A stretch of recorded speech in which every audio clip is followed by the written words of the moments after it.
నమస్కారం అండి. I'm doctor Kripan Kumar, general physician working at Apollo hospitals, Hyderabad. So, ఈరోజు సీజనల్ ఫీవర్స్ గురించి మాట్లాడదాం అనుకుంటున్నాను. సో, సీజనల్ ఫీవర్స్ అనేది ఎక్కువ చల్లగా వాతావరణం చేంజ్ అయినప్పుడు కానీ, లేకపోతే వర్షం పడుతున్నప్పుడు కానీ ఎక్కువగా వచ్చే అవకాశాలు ఉంటాయి. సో, ఈ సీజనల్ ఫీవర్స్ అనేవి రకరకాలుగా ఉంటాయి. సో, వైరల్ ఫీవర్స్ ఉండొచ్చు, బ్యాక్టీరియల్ ఫీవర్స్ ఉండొచ్చు, రకరకాల ఫీవర్స్ ఉండొచ్చు. సో, మెయిన్‌లీ ఈ కాలంలో వచ్చే ఫీవర్స్ అని వైరల్ ఫీవర్స్ అని ఆహ్, ఎక్కువగా డయాగ్నోస్ అవుతుంటాయి.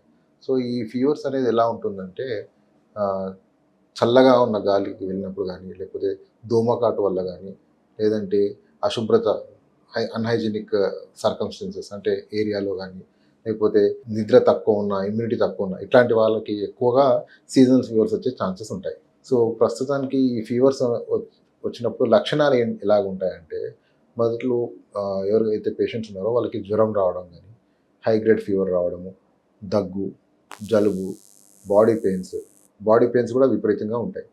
సో, ఈ రకరకాల ప్రెజెంటేషన్స్‌లో ఉంటారు. కొందరికి వామిటింగ్స్ అవుతుంటాయి, కొందరికి కడుపు నొప్పి ఉంటుంది. సో, ఇలాంటి కంప్లెయింట్స్‌తో పేషెంట్ మా దగ్గరకొచ్చినప్పుడు మేము కొన్ని టెస్టులు చేస్తామన్నట్టు. సో, దేనికి సంబంధించిన జ్వరం ఇది అసలు? బ్యాక్టీరియల్ జ్వరమా? లేకపోతే వైరస్‌తో వచ్చిన జ్వరమా? లేకపోతే ఇంకేమన్నా సంబంధించిన జ్వరాలా అనేది మనం డయాగ్నోస్ చేస్తాం. దాని ప్రకారం ట్రీట్మెంట్ అనేది ఉంటుంది. సో, మెయిన్‌గా నేనేం చెప్పదలుచుకుంటున్నానంటే ఈ మాన్సూన్ ఫీవర్స్‌లో గానీ, సీజనల్ ఫీవర్స్‌లో గానీ మనము జాగ్రత్తలు తీసుకోవాల్సినయి. ఎక్కువగా జాగ్రత్తలు తీసుకోవాల్సినయి కొన్ని ఉంటాయి. అంటే ఎలా అంటే మన చుట్టూ పరిసరాలు కొంచెం హైజీనిక్‌గా ఉండడము, దోమలు రాకుండా కొంచెం జాగ్రత్త పడడము. అదే మన ఫుడ్ గానీ, మనం తీసుకునే ఫుడ్ హైజీనిక్ ఫుడ్ ఉండడము.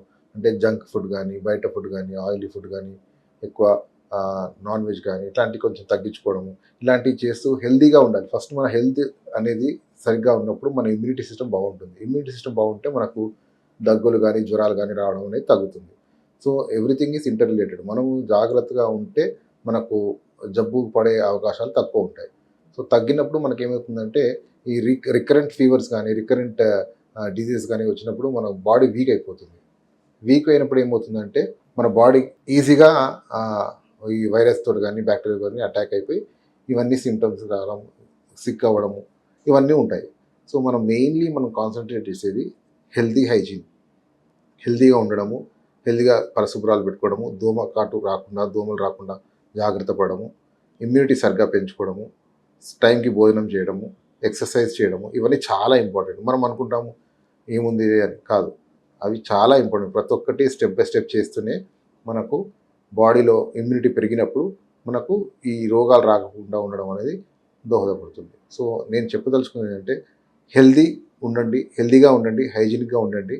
అండ్ ఎటువంటి జ్వరాల దగ్గర నుంచి కానీ, ఇటువంటి ఆహ్, పరిసర ప్రాంతాలు శుభ్రంగా ఉంచుకొని, ఏమీ కాకుండా ఆరోగ్యంగా ఉండడం అనేది స్టార్ట్ చేయండి.